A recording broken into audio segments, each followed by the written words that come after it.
నేను ఈ రోజు ఇంత గర్వంగా మాట్లాడుతానంటే, గొప్పగా మాట్లాడుతానంటే, ఒక గౌరవంగా మాట్లాడుతానంటే అది నందమూరి తారక రామారావు పెట్టిన భిక్ష.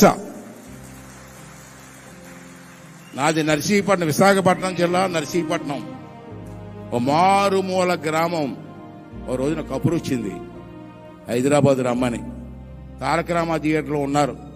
నేను వెళ్ళి నమస్కారం సార్ అన్నాను. ఎవరు నువ్వు అన్నారు. కానీ సోని సార్ అంటే మీరు రమ్మన్నారు కదా, వచ్చాను సార్ అంటే ఇలా పైనుంచి కదా చూసి వయసు ఎంత అన్నారు. 24 సంవత్సరాల 8 నెలలు సార్ అన్నారు.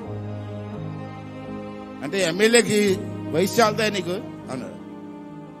సార్ ఎమ్మెల్యే ఎలక్షన్ ఇంకా 4 నెలలు ఉందండి, ఈ లోపు నాకు వయసు వస్తుంది సార్ అన్నాను.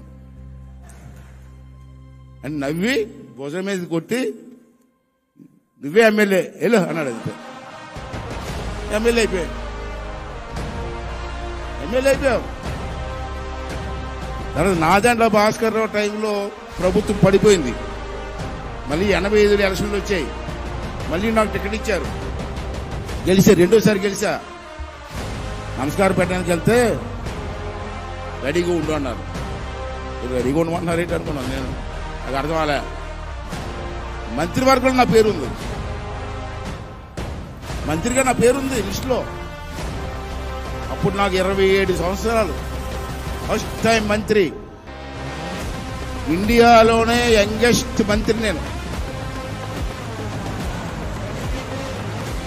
పల్లెటూరులో ఎక్కడో పుట్టినోడిని తీసుకొచ్చి ఇండియాలో నెంబర్ 1గా నిలబెట్టిన వ్యక్తి మహానుభావుడు కాదండి.